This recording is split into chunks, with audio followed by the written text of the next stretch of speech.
बात कर लेता हूँ। अब देखो चयन जो होता है इसमें 3 चरण होते हैं। कितने होते हैं?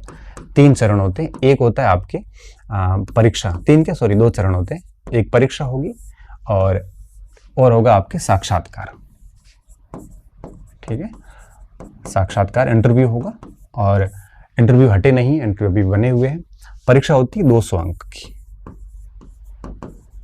और इंटरव्यू होता है 24 अंक, और टोटल मेरिट किसमें बनती है? 224 में से आपकी मेरिट बनती है। ठीक है, अब जो ये 200 की परीक्षा होगी इसमें प्रश्न आते हैं 400। सवाल कितने आते हैं? 400। एक प्रश्न आता है, हाफ वैल्यू होती है उसकी। ठीक है, अब 400 प्रश्न होते हैं, 200 अंक होते हैं। ये पेपर होते हैं टोटल 3, फर्स्ट पेपर और सेकंड पेपर, ठीक है, और थर्ड पेपर। अब जो फर्स्ट पेपर है ये दोनों होते हैं सब्जेक्ट के, ये कंप्लीट आपका विषय होता है। ठीक है, जिसमें से आपको प्रश्न मिलेंगे टोटल 300 प्रश्न। 150 प्रश्न यहां से आएंगे, 150 प्रश्न यहां से आएंगे। ठीक है, तो 300 प्रश्न आते हैं सब्जेक्ट के, मतलब सब्जेक्ट होता है आपके 150 अंक का। ठीक है, ये प्रश्न लिखे हैं मैंने। 150 अंक का सब्जेक्ट होता है, 75 का फर्स्ट पेपर, 75 का सेकंड पेपर। थर्ड पेपर में प्रश्न आते हैं 100। ठीक है, और अंक होते हैं 50। तो इस तरह से देखो कि 150, 150, 300 और 100, 400 प्रश्न हो गए, 150 और 50, 200 अंक हो गए। और इसमें कंप्लीट राजस्थान जीके आता है, कंप्लीट। इसमें एक भी प्रश्न दूसरा नहीं होता, इसमें कंप्लीट राजस्थान जीएस होता है, जिसमें आपके इतिहास संस्कृति के 20 प्रश्न, राजस्थान भूगोल के 20 प्रश्न, राजस्थान अर्थव्यवस्था के 20 प्रश्न, राजस्थान राज्य व्यवस्था के 20 प्रश्न और राजस्थान करंट के 20 प्रश्न, ऐसे करके 100 प्रश्न आते हैं। उसमें कंप्लीट राजस्थान जनरल स्टडी को कवर किया हुआ होता है।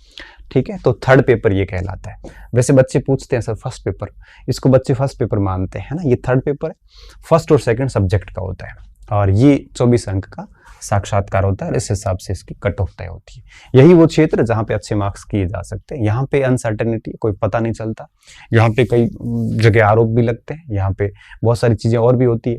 यहाँ पे कुछ लोग ईमानदारी से भी काम करते हैं, कुछ पर कई बार आरोप भी लगते हैं, कई सारी चीजें होती है। सब जांच का विषय मैं कुछ नहीं कहूंगा, लेकिन रिटर्न आप अच्छा करोगे तो यहाँ पे अगर मिनिमम नंबर भी चलते हैं तो भी आप मान के चलिए, क्योंकि ये आपके हाथ में नहीं है, ये आपके हाथ में, तो इसमें आप अच्छा स्कोर करके यहाँ आराम से काम किया जा सकता है। तो चयन प्रक्रिया में 3 चीजें होती है।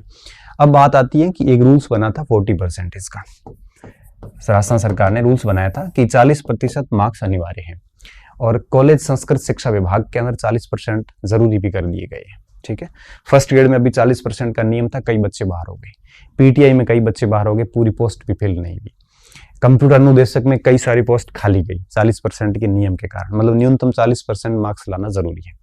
लेकिन इस भर्ती में 40% का कोई नियम नहीं बनाया है। ठीक है, नहीं बनाने के पीछे क्या रीजन रहा होगा, जो मुझे समझ में आता वो ये है, क्योंकि इसमें वही फॉर्म डाल सकता है जिसके पास नेट और सेट हो, और नेट और सेट के अंदर बच्चा वैसे ही 40% के क्राइटेरिया को पार करके आता है, क्योंकि नेट और सेट में वही क्वालिफाई माने जाते हैं जो पहले 40% अंक लेके आए और उसके बाद में टॉप 6% एंड टॉप 1% पास किए जाते हैं। तो 40% की जो डिमांड होती है वो नेट सेट से वो पहले पूरी कर लेता है, इस वजह से उनको इसके लिए छूट दे दी गई, एग्जेम्प्टेड किए गए हो, ऐसा मैं मानता हूं। लेकिन जो भी है, इस भर्ती प्रक्रिया में 40% का कोई रूल्स का स्पष्ट उल्लेख नहीं है।